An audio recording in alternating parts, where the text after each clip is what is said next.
Space ತುಂಬ ಸಣ್ಣದಿದೆ ಅಂತ ಅಂದ್ಕೊಳ್ತಿದ್ದೀರಾ? ಹಾಗಾದರೆ ಆ ಸ್ಪೇಸನ್ನು ಹೇಗೆ ಕರೆಕ್ಟಾಗಿ ಯುಟಿಲೈಸ್ ಮಾಡಬೇಕಂತ ಇವತ್ತು ಈ ವಿಡಿಯೋದಲ್ಲಿ ನಾನು ನಿಮಗೆ ತೋರಿಸ್ತಿದ್ದೇನೆ. ಮಾಡುವಾಗ ನಮಗೆ ಬೇಕಾದ ಮೇನ್ ಎಸೆನ್ಷಿಯಲ್ಸ್ ಏನಂದರೆ hob, chimney and sink. Next ನಮಗೆ ಬೇಕಾದ ಮೇನ್ ಅಪ್ಲಯನ್ಸಸ್ ಅಂದರೆ ರೆಫ್ರಿಜರೇಟರ್. ಇಲ್ಲಿ ನಾವು ಬಿಲ್ಟ್ ಇನ್ ರೆಫ್ರಿಜರೇಟರ್ಸ್ನ ಪ್ಲೇಸ್ ಮಾಡಿದ್ದೇವೆ. ನಿಮಗೆ ಬೇಕಾದರೆ ಫ್ರೀ ಸ್ಟ್ಯಾಂಡಿಂಗ್ ರೆಫ್ರಿಜರೇಟರ್ಸ್ ಕೂಡ ಪ್ಲೇಸ್ ಮಾಡಬಹುದು.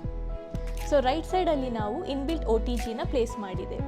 ಈ ಕಿಚನಿನ ಮೇನ್ ಸ್ಪೆಷಾಲಿಟಿ ಏನಂದರೆ ನಾವಿಲ್ಲಿ ಆಟೋಮೇಟೆಡ್ ಬೈಫೋಲ್ಡಿಂಗ್ ಲಿಫ್ಟ್ ಅಪ್ ಸಿಸ್ಟಮ್ನ ಪ್ರೊವೈಡ್ ಮಾಡಿದ್ದೇವೆ ಆ್ಯಂಡ್ ಮ್ಯಾನ್ಯುವಲ್ ಲಿಫ್ಟ್ ಅಪ್ ಸಿಸ್ಟಮ್ನ ಪ್ರೊವೈಡ್ ಮಾಡಿದ್ದೇವೆ.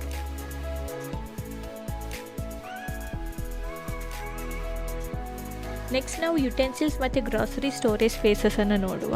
ಸೊ ಹಾಬಿನ ಕೆಳಗಡೆ ನಾವು stainless steel cutlery train provide ಮಾಡಿದ್ದೇವೆ.